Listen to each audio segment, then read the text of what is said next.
Bonjour à tous, j'espère que vous allez bien, c'est NT. Aujourd'hui on se retrouve dans cette nouvelle vidéo, je vais parler des os du crâne. Oui, je vais bien parler du crâne, alors ça fait un petit peu peur pour certains d'entre vous, vous inquiétez pas, on va y aller étape par étape. Le plus important c'est d'apprendre tous ensemble. Alors, ça fait suite à ma dernière vidéo où je parlais du squelette humain, je t'encourage à aller la voir, je te la mets juste là si ce n'est pas encore fait, si tu l'as pas encore vu, puis ensuite tu reviens sur cette vidéo une fois que tu as bien appris les notions. Alors il est clair que les os du crâne, il faut avoir une dimension spatiale. Donc, il vaut mieux commencer par explorer le crâne et ensuite d'apprendre les structures. C'est ce qu'on va faire. On va y aller tranquillement. Je rappelle que l'objectif de cette vidéo, c'est que vous puissiez apprendre en temps réel. Donc, n'hésitez pas à stopper la vidéo si vous voulez mémoriser en même temps que moi. D'accord ? Donc, on va d'abord explorer notre crâne, parce qu'il y a pas mal d'os quand même dans le crâne. Donc, vous voyez, je peux m'amuser à faire gauche-droite avec ce crâne, et c'est justement ce qu'on va faire. On va d'abord l'explorer comme ça, de gauche, de droite, de derrière. Alors là, c'est une vue antérieure, d'accord ? Si je clique là, on va donc avoir notre os frontal, d'accord, en vert. Si je commence à vouloir regarder à peu près par là, on va avoir l'os maxillaire, droite, l'os maxillaire gauche, d'accord. Ensuite ici, on va avoir la mandibule, ok, c'est un os complet. Qu'est-ce qu'on peut avoir d'autre qu'on peut repérer facilement? L'os nasal, d'accord. Ensuite, on peut avoir, souvent vous confondez celui-là, l'os zygomatique, d'accord, qui est là, avec l'os sphénoïde qui est juste derrière, ok. Ne vous trompez pas là-dessus, je vais décrire juste après, vous inquiétez pas. Ensuite, ici, on va avoir l'os temporal droite, parce que je suis en temporal droite, l'os pariétal droite, ok, l'os occipital en derrière, voilà. Je peux continuer, je vais avoir mon os pariétal droite, gauche du coup, je commence à bouger, et mon os temporal gauche, voilà, avec l'os sphénoïde gauche, voilà. À peu près, en deux mots, pour faire simple. Est-ce que déjà, jusque-là, je pense que ça devrait aller. Pas trop de problèmes à ce stade-là. Ce que je vous propose maintenant, c'est qu'on aille les décrire. Alors, ce qu'on va faire, c'est qu'on va d'abord décrire, je dirais, d'un point de vue antérieur, comme ça, et ensuite, je vous ferai une petite vue latérale pour qu'on puisse décrire aussi d'autres structures. Alors, la première chose que je vois, c'est notre os frontal, qui est juste là. Bon, ok, l'os frontal.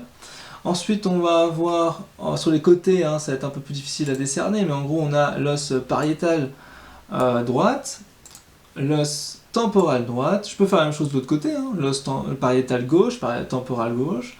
Je vais cliquer dans l'orbite pour vous montrer l'os sphénoïde. Si on n'a pas les yeux, on peut directement voir l'os sphénoïde en derrière. Si j'arrive à bien cliquer, on va voir ici l'os zygomatique, voilà. Alors pour pas qu'il y ait de confusion, je vais vous le mettre par là, voilà. Ensuite on a bien sûr l'os maxillaire, droite, la mandibule, voilà. Et c'est quand même plutôt pas mal. On va avoir l'os nasal, voilà, l'os nasal, gauche et droite. On va avoir, je ne sais pas si je vais réussir à cliquer dessus, mais en gros, on a une structure qui s'appelle le vomer. Alors là, il a mis l'os occipital forcément. Donc le vomer, c'est ce qui fait la liaison entre la cloison nasale. Et je crois qu'on a à peu près tout. Alors ici, au-dessus du l'os nasal, vous avez ce qu'on appelle le nasion. D'accord, le nasion, c'est une petite structure. Et vous avez ici, avec l'os pariétal, l'os temporal, l'os zygomatique, l'os sphénoïde, tout ça, enfin une partie un peu sur... On va voir sur le côté, ce sera plus facile, le pterion, voilà, qui est une structure un peu particulière. Voilà, donc ça c'est une vue en intérieur. Je vous propose qu'on fasse la même chose, cette fois en vue latérale. Allez, on va faire ça, vue latérale. Alors, pour la vue latérale, on va le prendre par là, je trouve que c'est plutôt pas mal. Alors je vais peut-être prendre par là pour histoire de changer un peu de côté, voilà. Donc là c'est pareil, qu'est-ce qu'on a? Alors on a ici en avant notre os frontal, toujours pareil. Ici on a l'os pariétal gauche, l'os occipital en arrière, l'os temporal gauche, très bien. Là on va voir notre os sphénoïde, là on va voir l'os zygomatique. Vous voyez, il ne faut pas confondre les deux petits principes. Et c'était ça ce que je voulais dire. Donc en fait, la jonction entre les trois structures, entre l'os temporal, l'os pariétal, l'os frontal, il y a une jonction qui s'appelle le pterion. Voilà, un petit truc de QCM qu'on peut vous donner, voilà, en piège. Donc faites bien gaffe à ça. Ensuite, on a la mandibule, qui est là. On a un petit os flottant ici. C'est l'os hyoïde. Ok. Et vous voyez bien que le crâne, il s'insère avec une des premières vertèbres, qui s'appelle Atlas. Voilà, j'en ai parlé dans la dernière vidéo, donc c'est pour ça que vous devez bien comprendre tout ça.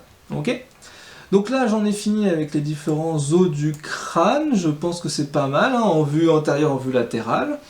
Et puis, bien sûr, dans la prochaine vidéo, je vais parler cette fois de la colonne vertébrale. Okay, on va voir les différentes vertèbres.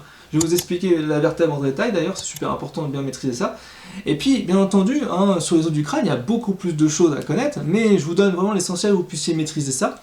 Et si vous avez moins de questions, n'hésitez pas à me le dire en commentaire de cette vidéo. Okay, moi, je vous retrouve pour la prochaine vidéo sur la colonne vertébrale. Je vous dis à très vite. Ciao, ciao, ciao!